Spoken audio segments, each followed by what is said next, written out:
Hello, and welcome back to the UAS Magazine podcast. I'm your host, Danielle Piekarski. Today we are joined by two guests from AUVSI, Casie Ocana, Vice President of Public Affairs, and Shannon Walker, the Director of Programs at AUVSI. Casie, great to have you back, and Shannon, welcome to the podcast. Thank you so much for having us. Yeah, great to be here. Of course. So, for listeners who may not be familiar with XPONENTIal, how do you describe what it is and how is it different from a traditional trade show? At XPONENTIal, we're focused on all domains of robotics and autonomous systems. And so what that means is everything from drones to humanoid robots to uncrewed surface vessels and all of the technology that go into them, whether that's, autonomous tracking technology, components that go into it, kind of everything that's within the robotics and autonomous systems ecosystem has a place at XPONENTIal.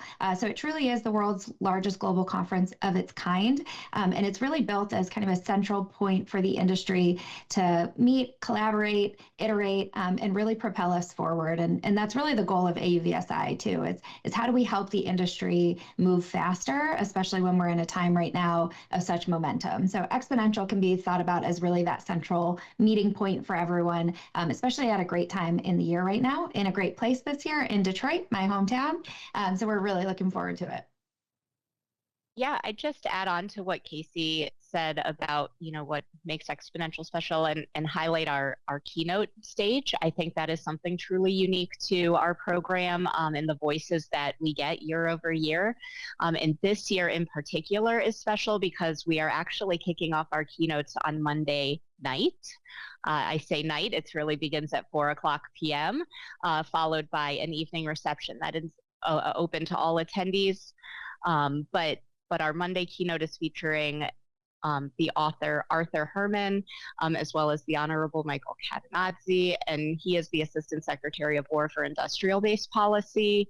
And so they are going to have a conversation on, industry, innovation, resilience, really focused on Detroit, which is going to be a great way to kick off our show. And then, as we have had in all past years, we'll have keynotes every morning on the Tuesday through Thursday, as we have. And we have got a great lineup there as well. Awesome. Okay, so I know for 2026, you've expanded your programming and partnerships.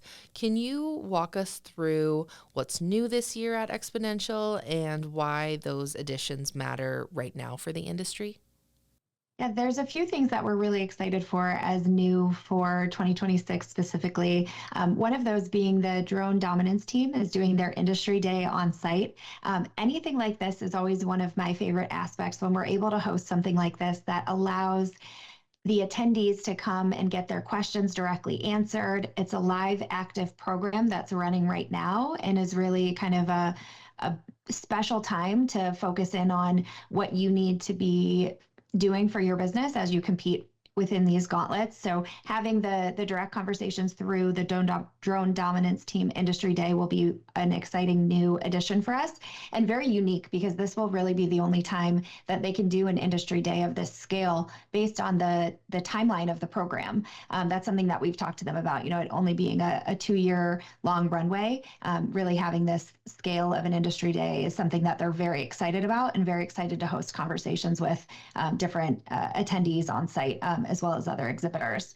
Another aspect that we're excited for is MDEX, the Michigan Defense Expo, will be co-locating with us this year. And that opens up the audience for us. They will be have their own portion of the show floor in Hall D within the XPONENTIal environment. And that will bring in audiences from the defense ecosystem who don't focus on robotics and autonomous systems on a daily basis. And so it really expands the conversation, can pique different interests from people, ask different questions, have different perspectives, and really get ideas flowing, as well as introducing these technologies to some of those stakeholders that aren't as familiar with it. So those are two areas that I'm most excited for in terms of new additions for XPONENTIal 2026 in Detroit. Yeah, thanks, Casie. Yeah, speaking of, partnerships that we're building, we're not only doing it, with larger groups or broader defense agencies, but through our Exponential Expo Plus site visits, we are partnering with some of the local organizations in the Detroit area. So these site visits act as mini field trips where registered attendees can sign up and actually take a visit and a tour of some of the Detroit local facilities and see the great work that's being done in the autonomous system space across Detroit. So we're super excited. This is a brand new initiative for us. And the partners that we have leaned into this year that are opening up their doors and graciously hosting some of the Exponential attendees at their facilities include New Lab, Lyft, and Birdstop. So we're really excited to offer that to our attendees. And these partnerships have been just so wonderful to build. And we're really excited to have this as part of our program. Another piece that Casie shared, we're developing what we're calling end user workshops. So Exponential is really tailored towards the companies that work in this space every day. But there's so many vertical markets that, maybe aren't as aware of all of the tech and what's available and all the solutions that are available to them to use this technology within their daily work efforts. So we have developed a few targeted areas, including construction, agriculture, security, and surveying and mapping. And we have designed some specific content, partnering with groups that have the reach into these areas. And we are designing some very specific tailored content for that audience to come in. And so they get to do a valuable workshop for a couple of hours one of the days, and then can spend the rest of their time touring the floor and getting that experience and hands-on, visualization of the technology and the solutions that are out there. So we're very excited for that. And then I'll just add one final piece of programming this year that is new for us are some government-led roundtables. So we are partnering with several federal agencies to come in and really have some deep dive conversations with industry. These are meant to be highly engaging, highly collaborative, whether they have a problem to solve or they want to understand needs, challenges, future hopes, whatever it might be. These agencies are going to come in and engage with industry directly. So our agencies that will be present for this include the FAA, the Department of Commerce, Department of Transportation, and Department of War. They're all going to be hosting roundtables. So again, another programmatic piece that's new this year and that we're really, really excited about. Sounds like a wonderful lineup. When you're making all these additions, what are the most important trends or technology shifts that you're seeing in autonomy and uncrewed systems right now? And are there any other ways that they'll show up at Exponential this year? On my side, the biggest trend that I see is really the momentum that we have in the industry right now. There's been a lot of demand signals that we haven't had in the past, whether it's funding on the Department of War side, some of the drone dominance programs, some of the policy actions on the robotics side, where AUVSI has been really involved in calling for a national robotics strategy through our Partnership for Robotics Competitiveness work. There's just so much momentum behind this industry, and the demand is showing up. And so I think that creates a new sense of urgency for everyone at the conference. It's shifting away from what can we do to how fast can we do it. And that's a fun kind of trend to see overall at the show. It's a different kind of energy. I know Shannon and I have both been involved in different ways with Expo for the past 6 iterations of the conference. And this one really does feel different in terms of just the energy going into it and the variety of attendees that we'll have, of their focuses, of the use cases for this technology. So I think from a macro perspective, that's one of the biggest shifts I see across the board, across exhibitors, across attendees, and across the programming. But Shannon, would love to hear from your side when you're deep in the programming, more of what some of those trends have been on your side as well. Yeah, well, I 100% agree with everything Casie just said. there's definitely momentum. We've definitely seen those demand signals. Where it's trickling down and really being featured within our program, it comes down to the supply chain side of things and the manufacturing pieces. More than any program that I've built, I've been at AUVSI for 6 years. So more than any program that I've built, this year has many sessions and many conversations around what is needed to scale. How are we going to do this? What supply chain pieces do we need? How do we build a secure supply chain? Where are the manufacturing components going to come from? And how is that all going to work? And so, again, that's because of that demand signal that these conversations are so important this year. And so it is definitely something that has been woven into the program. So it will definitely be showing up across the sessions. I know another part that we've seen a lot of movement in and a lot of excitement around is the release of the new Part 108 rule, or the anticipated release, I should say. And so a lot of excitement and conversations around that and the doors that will open. So there are many sessions throughout the program that are going to hit on this topic of BV loss and what doors are going to open and what Part 108 is going to unleash in terms of the commercial companies being able to scale and really take some large steps forward for this industry. So all of that is definitely included in the program. And those are some of the biggest trends that we're seeing. Great. Okay. So as we are seeing the industry move from experimentation to real world deployment of autonomous systems, where is that shift most visible today? And how is that reflected across XPONENTIAL this year, whether it's in defense, infrastructure, or public safety?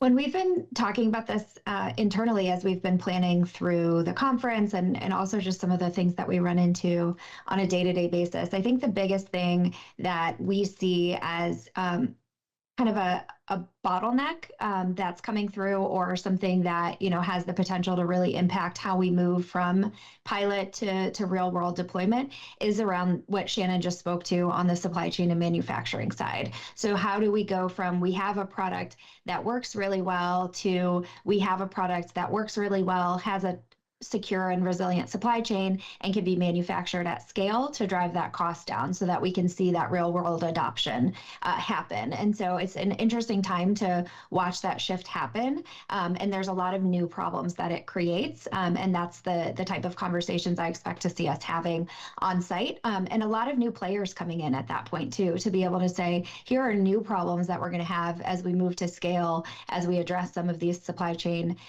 concerns or supply chain opportunities that we have, and here's how we can help in a different way that you haven't been thinking about, as you were more focused previously from an experimentation standpoint on how do we get the technology to work. Now it's about iterating, making it even better, and then making it scalable from a supply chain and manufacturing perspective. Anything else on your side, Shannon, on that topic? Just tying into, we've seen a lot of change and increase through the robotics and embodied AI piece of things that we've definitely been woven in. There's a lot of excitement. Casie touched on it before with our initiatives as well. And so all of that's going to be coming in to the program. So what are the biggest barriers that are still limiting scale in autonomy today, whether they're regulatory, operational, or technological? And how is XPONENTIAL helping the ecosystem work through those challenges? I think that the barriers could be categorized in all of the areas that you mentioned. There's a lot to figure out when you move from a smaller industry to something that is really focusing at scale. We've seen a lot of member companies and companies that are exhibiting talk about different funding that they've gotten recently, deals that they've made. All of that momentum is going into it. And so that starts to bring about more of what those barriers are. I think one of those was the demand, and we're starting to move past that a bit to say, the demand signals have really been there. I think there's still more to come, but there's more of that, and we feel closer to scale than before. And so a lot of those barriers are starting to come about, but we've been working on some of the regulatory challenges for years and years to really get us to that moment.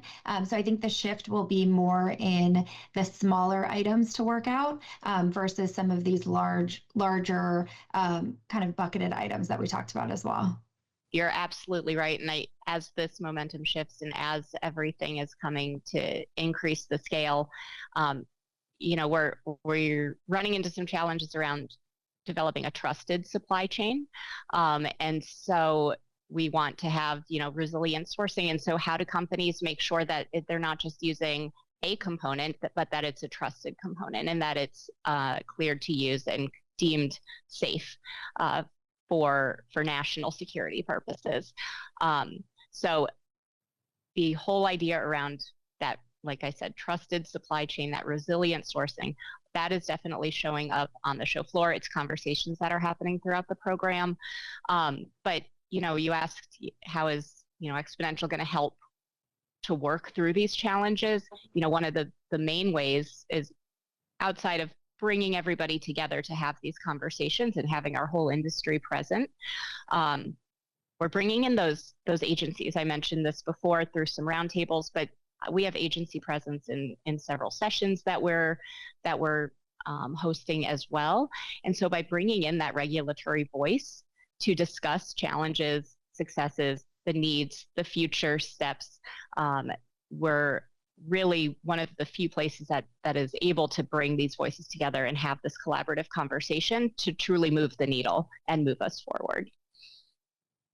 As XPONENTIAL brings together government, defense, and commercial stakeholders, what kind of collaborations or outcomes are you hoping to see emerge this year, especially with the expanded defense and end user programming?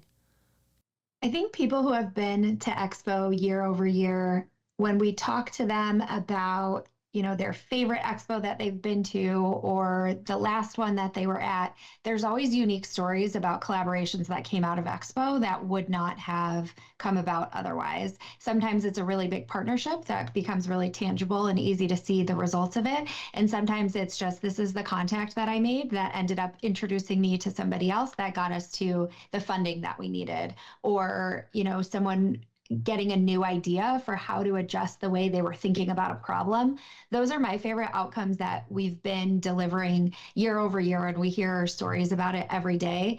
I think our goal in expanding the audience this year and expanding some of the programming is just scaling more of those same type of interactions. I think it's what we do really well at XPONENTIAL. I actually previously attended XPONENTIAL as an exhibitor, and that's what I would hope for my team, to just get 1% closer to our goals. It's not always about a direct sale that's happening there. While those are definitely happening on the show floor, and you'll hear that as you walk through. But it's also just about the intangible person that I met and formed a bond with at networking events, across the street, even after the show hours. And then that led me to something else, and in this industry really does come together on site that way to not just talk about the business side of it, but to talk big picture on what are the ideas, how can we help each other, what is the next big thing that's coming, and really get those brains turning and those connections going,